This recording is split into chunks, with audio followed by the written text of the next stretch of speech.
Hey, it's Peter here.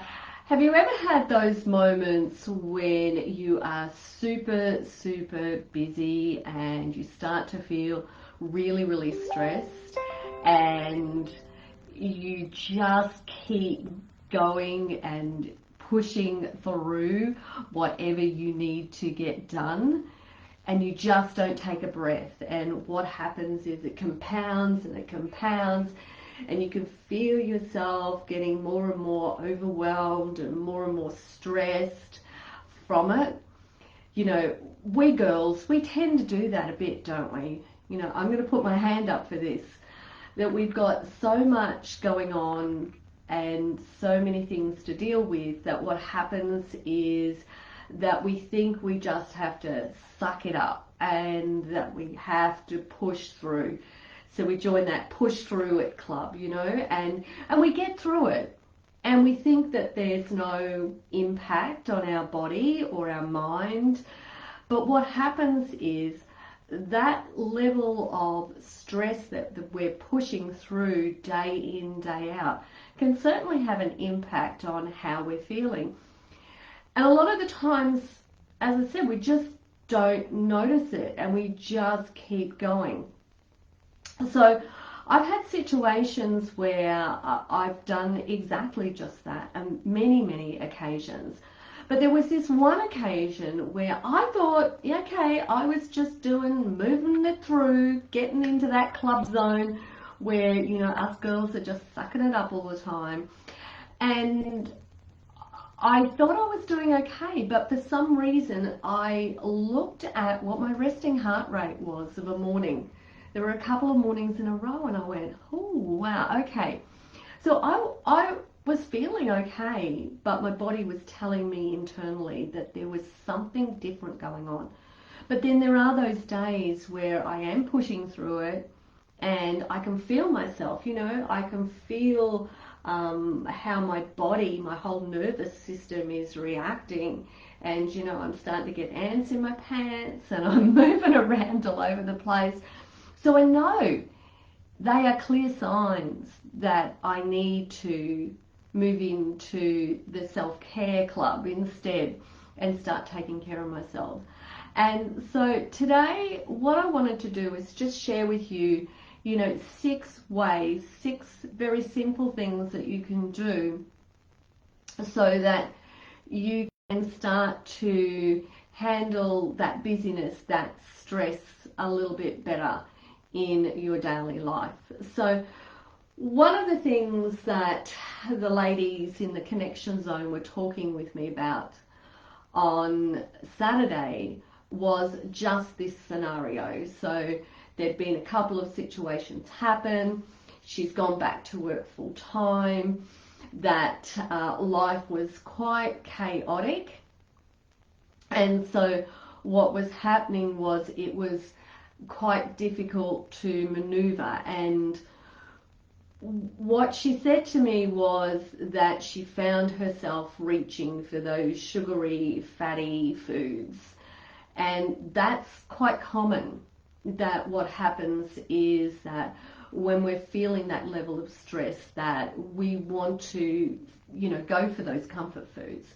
So that would be the first thing that I would say to you, is that look at your nutrition a little bit and upgrade it in some way.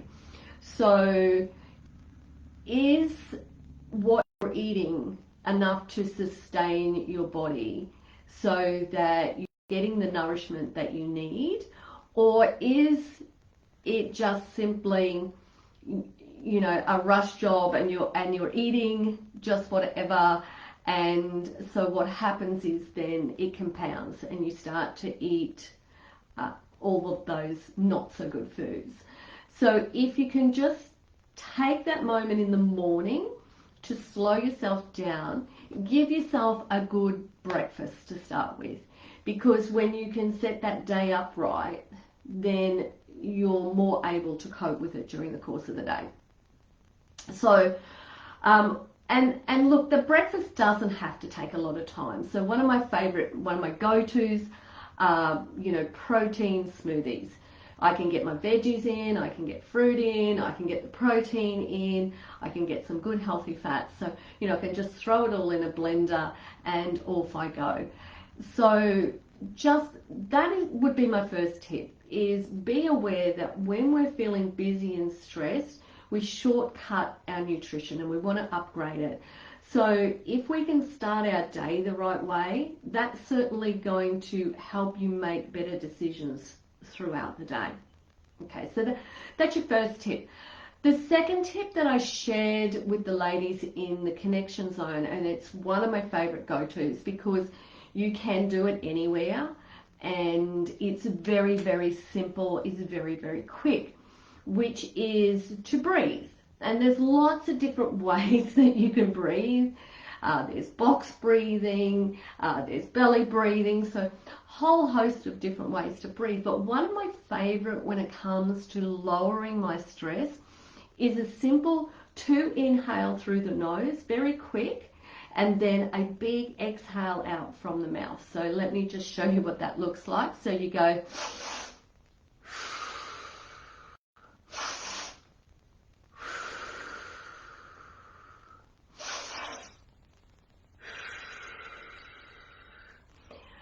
and I know that the ladies said to me on Saturday how they were feeling the calmness come upon them, you know, even just after doing 3 simple breaths.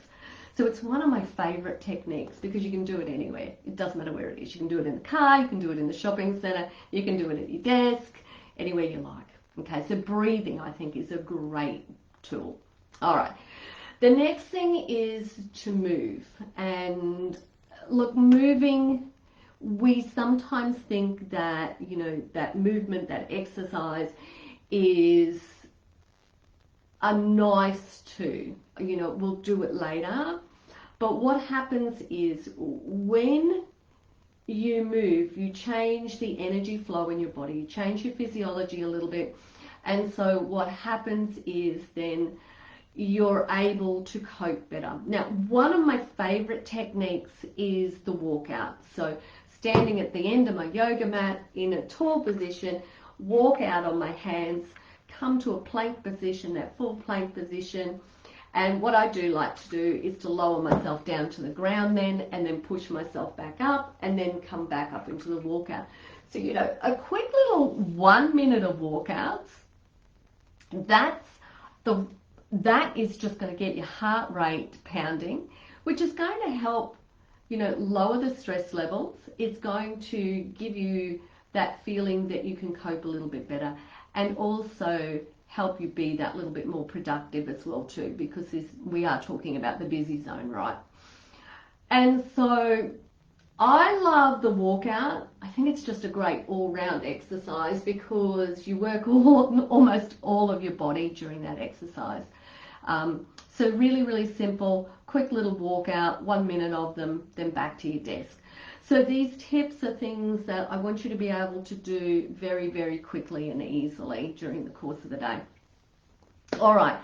The other thing is to get a new perspective. So if you are sitting there, I think sometimes it's good to actually get outside. So get yourself into nature, get yourself into the fresh air. You know, and if you can't get yourself into the fresh air, pull back the curtains or the blinds, wherever you are, and actually just stop. Turn your chair around, look outside, and just look to the sky and watch the clouds fly by for a little bit, okay? So that's just going to give you a new perspective. So it's just taking your gaze of what you're looking at to a different area. And I do believe, and I know there's a lot of research around this, that nature has a calming impact on us. So yeah, just grab a new perspective. All right, so the next thing is sleep. So allow yourself to recover. So one of the things that can happen, and I've heard this over the years, where women have been up, you know, hours and hours and hours just trying to get things done because, you know, the next day they're going to have another busy day. And so that's just creating more busyness, more stress in their lives. But you know, it's like I always say, does it really matter if you've swept your floor every day? No, it doesn't. They're not going to put that on our gravestone and go, you know, oh, she kept a clean house. So, and you know, look, it is nice to have a clean house and everything like that. But when you have lots to do, then the last thing you want to do is put that added pressure onto yourself. And so, you know, get to bed at a reasonable time and have some good, decent quality sleep. So one of the things that is going to happen is when you do try to go to bed and you've got lots going on, your mind's going to be ticking over. So one of the things is, you know, get that pen out, get that paper out, write it all down, write those things down, and just get them out of your head so you've got a clear head before you go to bed, so that you sleep better. So next thing is, you know, think about just clearing out that mind a little bit and giving yourself some mind breaks, and feeding it with positive stuff. So whether that be a podcast, whether that's listening to a book on Audible, whether that's reading a book, it doesn't matter what it is, but if you can surround yourself and put your mind into that positive framework, you're better able to handle the busyness and the stress. I think sometimes what happens is we think we do have to be in that push through it club where we just keep going, and we really need to just take those 1 to 5 minute little breaks throughout the day to allow ourselves to recover, because we are, and I know this, you know, I've been in this club and I moved out of this club into the self-care club, where what I do is I take those breaks. They're just so important. So some of these 6 tips that I'm sharing with you today are things that you can do to set your day up and to finish your day off well, and others are things that you can do during the course of the day to help yourself. All right, so podcasts, books, or anything like that, just anything to get yourself into the positive framework. The next thing is to get yourself support. So that could be that you might need help with what you're doing. So reach out to other people and say, look, I'm just not coping with this stuff. I just need you to, you know, take the kids for me for a bit so that I can get just a little bit done, so I can get things caught up. Or this workload, this project that I'm doing at work, there's too much for it. You know, one of the things is we can become overwhelmed when those projects are so big too. So we want to break it down into those smaller chunks and just get the help that we need, you know, just reach out and get support. So if we can't get the help internally with what it is that we're doing, then find the support from someone who will listen to us and just simply understand what we're going through as well too. Because sometimes all we need to do is just vent a little bit and get it out of our system. So there are my 6 tips for you today. So take your breath breaks, take your move breaks, take your mind breaks, and get a new perspective breaks. Set your day up well by thinking about what you're going to eat first thing in the morning, and that's going to help you make better decisions throughout the day. Allow yourself the opportunity to get to bed and have reasonable sleep and get the help that you need. All right, so that's it for me. Over and out. Have a fantastic day. Please come and join me in my free group, Women Over 50, Get Active and Healthy, where I share hints, tips and advice each day like this, so that you can start moving your life forward to living the way you want to live and enjoying it with the people that you want to enjoy it with. So take care, have a great day, and I'll see you all soon. Bye for now.